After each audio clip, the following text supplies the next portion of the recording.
അത്ഭുതകരമായ വരങ്ങളാൽ വിശുദ്ധരെ അലങ്കരിക്കുവാൻ തിരുവുള്ളമായ ദൈവമേ, ഞങ്ങൾക്ക് വേണ്ടി പ്രാർത്ഥിക്കുന്ന പരിശുദ്ധമറിയത്തിന്റെ സുഹൃത്തുക്കൾ പരിഗണിച്ചുകൊണ്ട് ഞങ്ങളുടെ ആവശ്യങ്ങളിൽ ഞങ്ങളെ സഹായിക്കണമേ.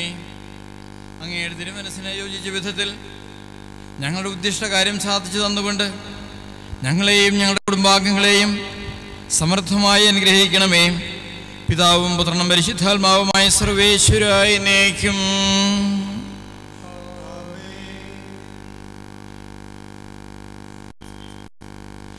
നമ്മുടെ കർത്താവ് ഈശോ മിശിഹായുടെ കൃപയും പിതാവായ ദൈവത്തിൻ്റെ സ്നേഹവും പരിശുദ്ധാത്മാവിൻ്റെ സഹവാസവും നാം എല്ലാവരുടെ കൂടെ ഉണ്ടായിരിക്കട്ടെ, ഇപ്പോഴും എപ്പോഴും എന്നേക്കും.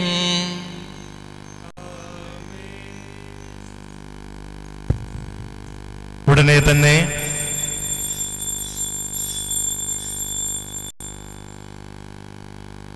തന്നെ തിരുനാൾ സന്ദേശമാണ്.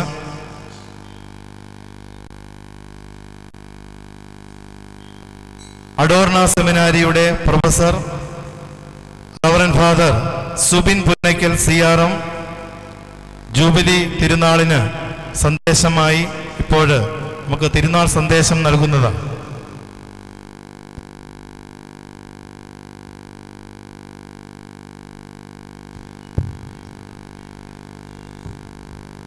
സ്നേഹ ബഹുമാനപ്പെട്ട ജ്യേഷ്ഠ വൈദിക സുഹൃത്തുക്കളെ, പ്രിയ മാതാപിതാക്കളെ, സഹോദരി സഹോദരന്മാരെ, കുഞ്ഞുങ്ങളെ, പാലായുടെ തിലകക്കുറിയായി ഉയർന്നു നിൽക്കുന്ന പരിശുദ്ധ അമ്മയുടെ കപ്പേളയിലെ ഈ തിരുനാൾ നമുക്കെല്ലാവർക്കും വലിയ ദൈവാനുഭവത്തിൻ്റെ വേദിയായി മാറട്ടെ എന്ന് നമുക്ക് ഒരുമിച്ച് പ്രാർത്ഥിക്കാം. ലോകത്തിൽ തനിക്ക് സ്വന്തമായിട്ടുള്ളവരെ അവൻ സ്നേഹിച്ചു, അവസാനം വരെ സ്നേഹിച്ചു. ക്രിസ്തുനാഥനെ കുറിച്ച് വചന പുസ്തകത്തിൽ എഴുതി വച്ചിട്ടുള്ളതിൽ വച്ച് ഏറ്റവും മനോഹരമായ വാക്യങ്ങളിൽ ഒന്നായത്, ലവലേശം പിശുക്ക് കാണിക്കാതെ സ്നേഹത്തിൻ്റെ വിരുന്നൊരുക്കി നമ്മെ നിറച്ചൂട്ടിയ നമ്മുടെ നല്ല തമ്പുരാൻ യേശുനാഥൻ എങ്ങനെയാ നമ്മളെ സ്നേഹിച്ചത്? എങ്ങനെയാ അവസാനം വരെ അവിടുന്ന് നമ്മളെ സ്നേഹിച്ചത്? ഗാഗുൽത്തായിലെ പാപപരിഹാര ബലി, തൻ്റെ അവസാന തുള്ളി രക്തവും വെളിപാടിന്റെ പുസ്തകത്തിൽ പറയുന്നത് പോലെ പാപമയമായ നമ്മുടെ ആത്മാവിൻ്റെ അങ്കികൾ കഴുകി വെടിപ്പാക്കാൻ വേണ്ടി നമുക്കായി ചിന്തിയ പെസഹ കുഞ്ഞാടായി മാറുന്നുണ്ട് തമ്പുരാൻ. ലോകത്തിന്റെ പ്രകാശമായി നമ്മുടെ ഇടയിലേക്ക് വന്ന ക്രിസ്തുനാഥൻ നാം ആരും ഒരിക്കലും അന്ധകാരത്തിന്റെ പിടിയിൽ പെടരുതെന്നും നമുക്ക് പ്രകാശത്തിന്റെ മക്കളായി മാറണമെന്നും ആത്മാർത്ഥമായി പ്രാർത്ഥിച്ചില്ലേ? അതുകൊണ്ടല്ലേ കുരിശിൽ കിടന്നുകൊണ്ട് മരിക്കുന്നതിന് തൊട്ട് മുമ്പ് തൻ്റെ വെളിച്ചത്തെ, തൻ്റെ പ്രകാശത്തെ, പരിശുദ്ധ അമ്മയെ കുരിശിൻ ചുവട്ടിലെ തൻ്റെ വത്സല ശിഷ്യൻ യോഹന്നാന് നൽകിക്കൊണ്ട് തമ്പുരാൻ പറഞ്ഞത്, ഇതാ നിന്റെ അമ്മ, ഇതാ എൻ്റെ അമ്മ, ഇതാ പാലായുടെ അമ്മ. പ്രിയപ്പെട്ടവരെ, കാണാ അന്ധകാരം വ്യാപിക്കുന്ന നമ്മുടെ ജീവിതത്തിൽ തമ്പുരാൻ കത്തിച്ചു വെച്ച മെഴുകുതിരിയാണ് പരിശുദ്ധ അമ്മ. അതുകൊണ്ടാണ് ചില സഭാപിതാക്കന്മാർ നമ്മുടെ അമ്മയെ ലാസ്റ്റ് ക്യാൻഡിൽ, അവസാന മെഴുകുതിരി എന്ന് വിശേഷിപ്പിക്കുന്നത്. യോഹന്നാനെ പോലെ ഈ അമ്മയെ ഹൃദയപൂർവ്വം സ്വീകരിച്ച് നമ്മുടെ വീടുകളിലേക്ക് കൊണ്ടുപോകാൻ നമുക്കായാൽ നമുക്ക് അനുഗ്രഹിക്കപ്പെട്ട മക്കളാവും.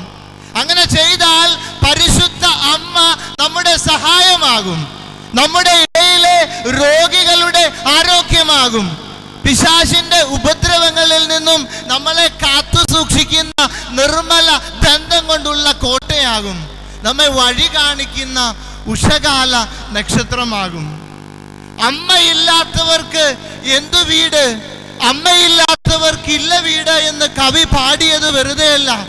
അമ്മയില്ലാത്തവർക്ക് വീടില്ല, അമ്മയില്ലാത്തവർക്ക് ജീവിതമില്ല.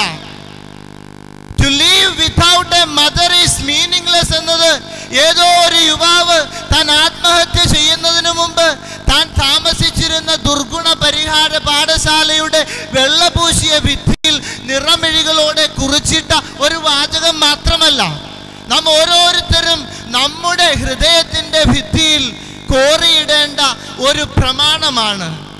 Life is meaningless without this mother. പരിശുദ്ധ അമ്മയെ കൂടാതെയുള്ള നമ്മുടെ ജീവിതം നിരർത്ഥകമാണ്. പ്രിയപ്പെട്ടവരെ, വചനപുസ്തകത്തിലെ ഏറ്റവും അരോചകമായ വൃത്തികെട്ട കഥാതന്തുവിൽ പോലും ഒരമ്മയുടെ അസാന്നിധ്യം നിഴലിക്കുന്നുണ്ട്.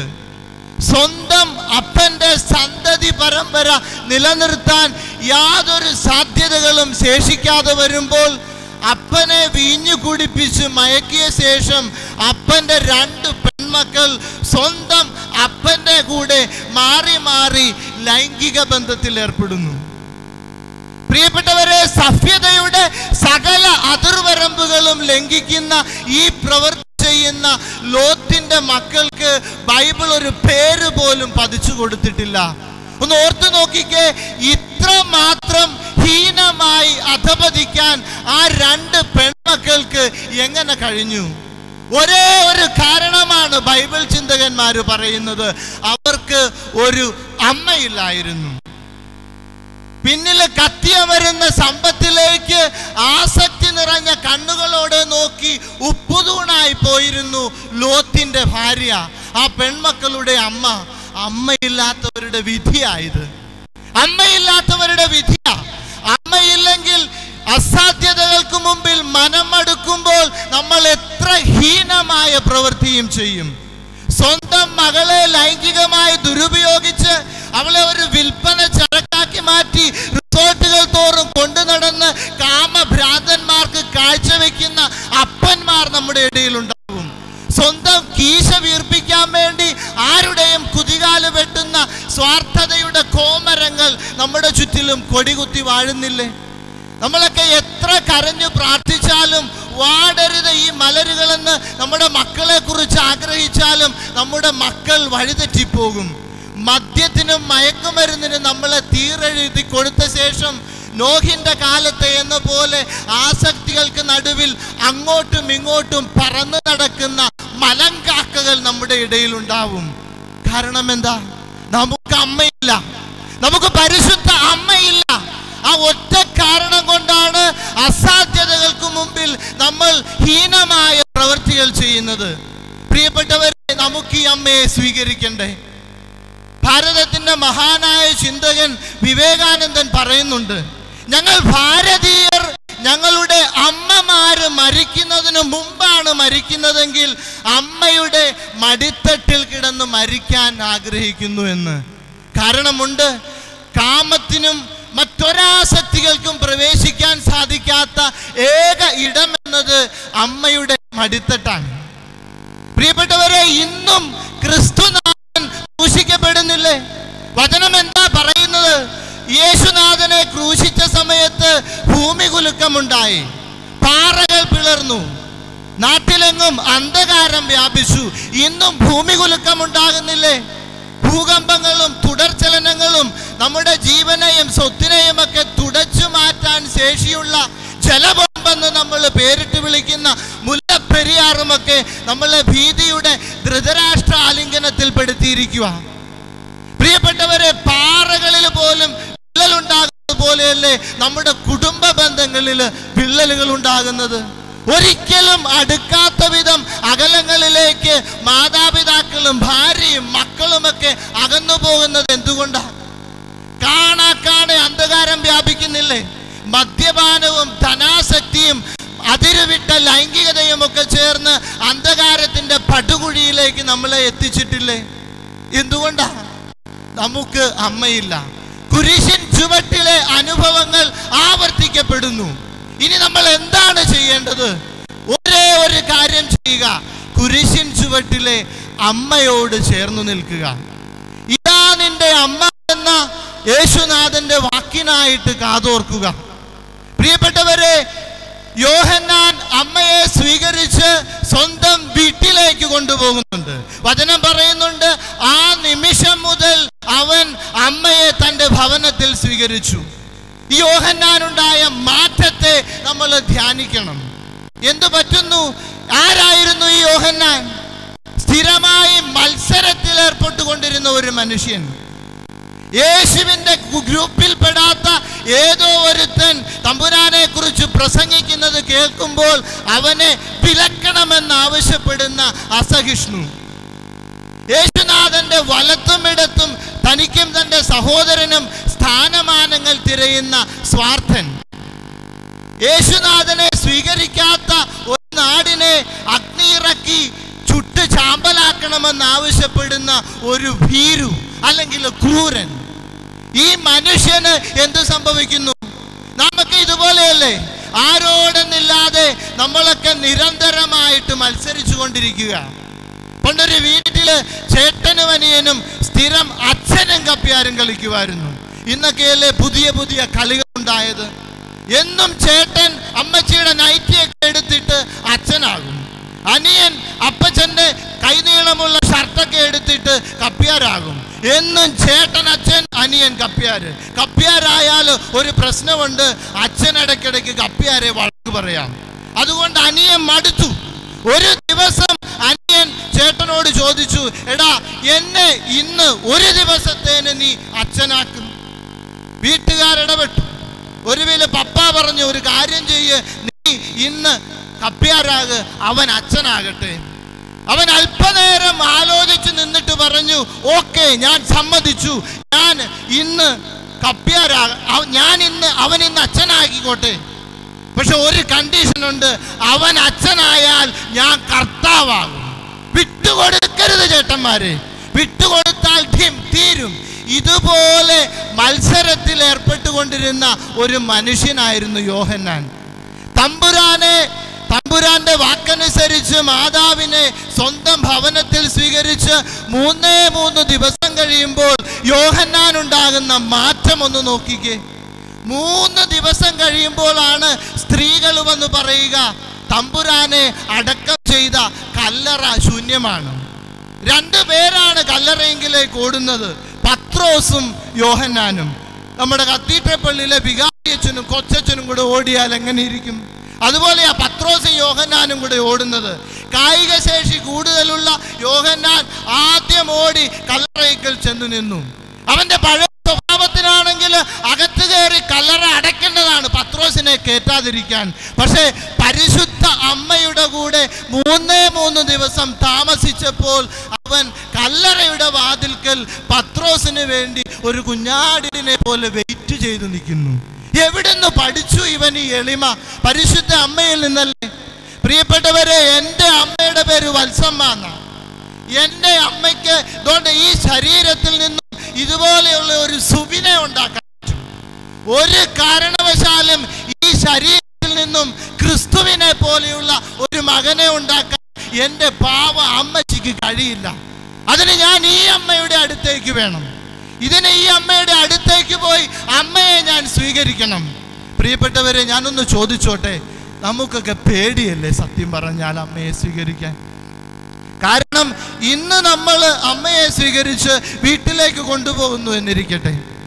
വീട്ടിലേക്ക് കൊണ്ടുപോയാൽ ഇന്ന് മുതൽ അമ്മ നമ്മളോട് പറയാൻ തുടങ്ങും, മോനെ കുട്ടാ, നിന്റെ കൂടെ ഈശോ ഉണ്ട് കേട്ടോ, അവൻ പറയുന്ന വാക്ക് നീ കേൾക്കണം കേട്ടോ എന്ന് പറയാൻ തുടങ്ങും. അത് നമ്മൾ സഹിക്കുവോ? മാതാവിനെ സ്വീകരിക്കുക എന്നാൽ ക്രിസ്തുവിനെ സ്വീകരിക്കുകയാണ്. ക്രിസ്തുവിനെ സ്വീകരിക്കുക എന്നാൽ ഹൃദയത്തിലൂടെ ഒരു വാൾ കടത്തിവിടുക എന്നാണ്. അതുകൊണ്ടാണ് ഫ്രാൻസിസ് അസീസി പറയുന്നത്, കസാൻഡ്ര സാക്കീസ് എഴുതി വെച്ചിരിക്കുന്നത്, അവൻ ശല്യക്കാരനാ. ആരാ? ക്രിസ്തു. അവനെ നിങ്ങൾ സൂക്ഷിക്കണം. കാരണം അവൻ സ്നേഹിക്കുന്നവരെ ചിതറിക്കും. അതുകൊണ്ട് നമ്മൾ എന്ത് ചെയ്യും? മാതാവിനെയും യേശുവിനെയും ഒക്കെ നമ്മൾ പള്ളിയിൽ വെച്ച് സൂക്ഷിക്കും. സ്നേഹമില്ലാത്ത പ്രാർത്ഥനകളും സ്നേഹമില്ലാത്ത അനുഷ്ഠാനങ്ങളും അമിത വൈകാരികതയും ഒക്കെ കൊണ്ട് നമ്മളെ അടച്ചു വെച്ചിട്ട് സുഖമായി പോയി കിടന്നുറങ്ങും. ഡ്യൂപ്ലിക്കേറ്റ് ഭക്തന്മാരാകും. പണ്ടൊരു ദിവസം ഒരു ചേട്ടനും ചേച്ചിയും കൂടെ വീട്ടിലിരുന്ന് ഐഡിയ സ്റ്റാർ സിംഗർ കണ്ടുകൊണ്ടിരിക്കുകയാണ്. എലിമിനേഷൻ റൗണ്ടാ. പാലക്കാരി ഒരു കൊച്ചുണ്ട്. അതുകൊണ്ട് കണ്ണടയ്ക്കാതെ ചേട്ടൻ ചേച്ചിയും കൂടെ ഇരുന്ന് കാണുകയാണ്. നമുക്കറിയാമേലെ എലിമിനേഷൻ റൗണ്ട് 12, 12:30 ഒക്കെ വരെ പോകും. 12 മണി കഴിഞ്ഞപ്പോൾ ഇവരാരും പ്രതീക്ഷിക്കാതെ വീടിന്റെ പുറകുവശത്തെ വാതിലും കുത്തി തുറന്നുകൊണ്ട് ഒരു കള്ളനകത്തേക്ക് വന്നു. ഈ അകത്തേക്ക് വന്ന കള്ളൻ കയ്യിൽ ഒരു തോക്കുണ്ടായിരുന്നു കേട്ടോ. ഈ തോക്ക് ചേച്ചിയുടെ നെറ്റിയിലേക്ക് ചൂണ്ടിയിട്ടൊരു ചോദ്യം, വാട്ട് ഈസ് യുവർ നെയിം? നിന്റെ പേരെന്താ? പാലായിലെ കള്ളന്മാരൊക്കെ അങ്ങനെയാ. നാളെ പത്രത്തിൽ പേരോടെ അടിച്ചു വരുമ്പം കള്ളനൊരു ആശ്വാസം തോന്നും, ഞാനല്ലേ കൊന്നത് എന്ന്. അതുകൊണ്ട് പേര് ചോദിച്ചിട്ടോ കൊല്ലുള്ളൂ. പേര് ചോദിച്ചപ്പോഴത്തേനും ചേച്ചി മൂത്രം ഒഴിച്ചില്ല എന്ന രീതിയിൽ വന്നിട്ട് പറഞ്ഞു, എൻ്റെ പേര് മേരി എന്നാ. ഈ പേര് കേട്ടപ്പോഴേ കള്ളൻ ഭയങ്കര ഇമോഷണലായി. ദൈവമേ, മേരി എന്നാണോ പേര്? എൻ്റെ അമ്മയുടെ അതേ പേര്. കള്ളൻ തോക്കൊക്കെ മാറ്റി വെച്ചിട്ട് ചേച്ചിയുടെ മുമ്പിൽ വന്നു മുഖത്തൊക്കെ നോക്കിയിട്ട് പറഞ്ഞു, അമ്മയുടെ അതേ വാത്സല്യം, എൻ്റെ അമ്മച്ചിയെ പോലെ ഇരിക്കുന്നു. ഞാൻ ചേച്ചിയെ കൊല്ലുകയല്ലോ കേട്ടോ. അപ്പുറത്താരാ ഇരിക്കുന്നേ? ചേട്ടൻ പേടിച്ച് 1, 2 എല്ലാം സാധിച്ചിരിക്കുകയാണ്. കള്ളൻ തോക്കെടുത്ത് ചേട്ടന്റെ നെറ്റിയിലേക്ക് ചൂണ്ടിയിട്ട് ചോദിച്ചു, എടാ നിന്റെ പേരെന്താ? ഉടനെ ചേട്ടൻ പറയുകയാണ്, എൻ്റെ പേര് ബേബി എന്നാ. പക്ഷെ പാലായിലോട്ട് ഇറങ്ങുമ്പോൾ പാലാക്കാരൊക്കെ എന്നെ മേരി മേരി എന്നാ വിളിക്കുന്നത്. ഇങ്ങനെയുള്ള ഡ്യൂപ്ലിക്കേറ്റ് മരിയ ഭക്തരാണ് പ്രിയപ്പെട്ടവരെ നമ്മുടെ നാടിനെയും പരിസരത്തെയും മലിനമാക്കുന്നത്, നമ്മുടെ ആധ്യാത്മികതയെ മലിനമാക്കുന്നത്. ഇങ്ങനെയുള്ളവരാണ്. അങ്ങനെയുള്ളവർ നാടിനെ മലിനമാക്കും, നമ്മുടെ ആറിനെ മലിനമാക്കും, മീനച്ചിലാറ്റിലേക്ക് കൊണ്ട് കക്കൂസ് മാലിന്യം വിടും. അങ്ങനെയുള്ളവരോട് പരിശുദ്ധ അമ്മ ഏതോ ഒരു യൂറോപ്യൻ ഭരണാധികാരിക്ക് റെഡ് ഇന്ത്യൻസിന്റെ തലവനായ സിയാച്ചിൻ മൂപ്പൻ ഒരു കത്തെഴുതുന്നുണ്ട് അവരെ കീഴടക്കാൻ വന്നപ്പം. ആ കത്തിലെ വരികൾ ഉച്ചരിച്ചുകൊണ്ട് പരിശുദ്ധ അമ്മ ഇന്ന് നമ്മളോട് പറയുന്നുണ്ട്, നദികൾ ഞങ്ങളുടെ സഹോദരങ്ങളാണ്. നദികൾ ഞങ്ങൾക്ക് ദാഹം തീർക്കാനുള്ള ജലം തരുന്നു, ഞങ്ങളുടെ മക്കൾക്ക് ആഹാരം കൊടുക്കുന്നു. നിങ്ങൾ ഞങ്ങളുടെ നാടിനെ കീഴടക്കുകയാണെങ്കിൽ നിങ്ങളുടെ മക്കളോട് പറയണം, നദികൾ നിങ്ങളുടെ കൂടപ്പിറപ്പുകളാണ് എന്ന്. അതുകൊണ്ട് ഒരു കൂടപ്പിറപ്പിന് കൊടുക്കുന്ന സ്നേഹവും കാരുണ്യവും നദികൾക്ക് കൊടുക്കണം. പ്രിയപ്പെട്ടവരെ, അപ്പുറത്തുകൂടെ ഒഴുകുന്ന ഒരു കൂടപ്പിറപ്പ് മലീമസയായിട്ട് കിടക്കുകയാണ്. ഈ കൂടപ്പിറപ്പിന്റെ ശുചീകരണം യഥാർത്ഥ മരിയ ഭക്തരിൽ നിന്ന് ആരംഭിക്കട്ടെ. പാലായുടെ അമ്മ തീർച്ചയായും സന്തോഷിക്കും. വിശുദ്ധ ഇരണേവൂസ് പുണ്യവാളൻ പറയുന്നുണ്ട്, നമ്മളൊക്കെ ഗോതമ്പ് പൊടി പോലെയാണ് എന്ന്. കാറ്റത്ത് പറക്കപ്പെടുന്ന ഗോതമ്പ് പൊടി, ഒരുമിച്ച് നിൽക്കാൻ പറ്റാത്ത ഗോതമ്പ് പൊടി, ഒരുമിച്ച് സ്നേഹിക്കാനും പ്രവർത്തിക്കാനും പറ്റാത്ത ഗോതമ്പ് പൊടി. ഇനി അപ്പുറത്ത് പോയി സപ്ലൈകോയിൽ നിന്നാ മേടിക്കുന്നെങ്കിൽ ചത്ത എലിയൊക്കെ കാണപ്പെടുന്ന ജീർണിച്ച ഗോതമ്പ് പൊടി. ഈ ഗോതമ്പ് പൊടിയിൽ പരിശുദ്ധാത്മാവാകുന്ന ജലം തളിച്ച് നമ്മളെ ഒരുമിപ്പിക്കാൻ ഒരേ ഒരാൾക്കേ കഴിയുകയുള്ളൂ. ആർക്കാ? പരിശുദ്ധ അമ്മയ്ക്ക്. വചനപുസ്തകത്തിൽ ഒരു സ്ത്രീ 3 ഇലങ്ങഴി മാവ് നനച്ച് പുളിപ്പ് ചേർത്ത് വെക്കുന്ന കാര്യം പറഞ്ഞിട്ടില്ലേ? പരിശുദ്ധ അമ്മയാകുന്ന സ്ത്രീ പരിശുദ്ധാത്മാവാകുന്ന ജലം തളിച്ച് സ്നേഹമാകുന്ന പുളിപ്പ് ചേർത്ത് നമ്മളെ ഒരുമിപ്പിക്കും. അതുകൊണ്ടാണ് അംബ്രോസ് പുണ്യവാളൻ പറഞ്ഞു വെച്ചത്, പരിശുദ്ധ അമ്മയിലൂടെ നമ്മൾ സ്വീകരിക്കേണ്ട ഏറ്റവും വലിയ അനുഗ്രഹം എന്നത് പരിശുദ്ധാത്മാവിൻ്റെ സമൃദ്ധമായ ആവാസമാണ് എന്ന്. പ്രിയപ്പെട്ടവരെ, അതുകൊണ്ട് പ്രത്യാശയുടെ പടിവാതിലായി നമുക്ക് ഈ അമ്മയെ സ്വീകരിക്കാം. പ്രത്യാശയുടെ പടിവാതിലിൽ നിന്നുകൊണ്ട് പുണ്യപുരുഷനായ ഭാഗ്യസ്മരണായ യോഹന്നാൻ പൗലോസ് മാർപ്പാപ്പായുടെ വാക്യങ്ങൾ നമുക്ക് അനുസ്മരിക്കാം. നിങ്ങൾ ഇനി ഒരിക്കലും ഭയപ്പെടരുത്. നിങ്ങളെ നശിപ്പിക്കാൻ പോരുന്ന അപകടങ്ങൾ നിങ്ങളുടെ ചുറ്റിലും കൂടുമ്പോൾ നിങ്ങൾ ഭയപ്പെടരുത്. നിങ്ങളെ നശിപ്പിക്കാൻ മനുഷ്യന്മാരെ നിങ്ങളുടെ ചുറ്റിലും കൂടുമ്പോൾ നിങ്ങൾ ഭയപ്പെടരുത്. നിങ്ങളുടെ ബലഹീനതകളെ ഓർത്ത് നിങ്ങൾ ഭയപ്പെടരുത്. ദൈവത്തെ ഓർത്ത് നിങ്ങൾ ഭയപ്പെടരുത്. ദൈവപുത്രനായ യേശുവിനെയും നിങ്ങൾ ഭയപ്പെടരുത്. കാരണം എന്താ? നമുക്ക് സഹായമായി സംരക്ഷണമായി പരിശുദ്ധ അമ്മ നമ്മുടെ കൂടെയുണ്ട്. ഇന്ന് പരിശുദ്ധ അമ്മയുടെ തിരുനാൾ ആഘോഷിക്കുമ്പം നമുക്ക് ഈ കപ്പേളയുടെ മുമ്പിൽ നിന്നൊരു പ്രതിജ്ഞ എടുക്കാം. സ്വീകരിക്കേണ്ട ഒരു അനുഗ്രഹവും ആർജിക്കേണ്ട ഒരു നന്മയുമായി നമുക്ക് പരിശുദ്ധ അമ്മയെ സ്വീകരിക്കാം. ആ അങ്ങനെ ചെയ്താൽ മാത്രമേ പരിശുദ്ധ അമ്മ നമുക്കും നമ്മുടെ നാടിനും അനുഗ്രഹങ്ങൾ ചൊരിയുന്ന നമ്മുടെ സ്വന്തം അമ്മയായി മാറുകയുള്ളൂ. പ്രിയപ്പെട്ടവരെ, അതിനായി ആത്മാർത്ഥമായി പ്രാർത്ഥിക്കാം, നമ്മുടെ ഹൃദയനിലങ്ങൾ ഒരുക്കാം. തമ്പുരാൻ നമ്മളെല്ലാവരെയും സമൃദ്ധമായി അനുഗ്രഹിക്കട്ടെ എന്ന് പ്രാർത്ഥിക്കുന്നു, ആശംസിക്കുന്നു. പിതാവിൻ്റെയും പുത്രൻ്റെയും പരിശുദ്ധാത്മാവിൻ്റെയും നാമത്തിൽ ആമേൻ.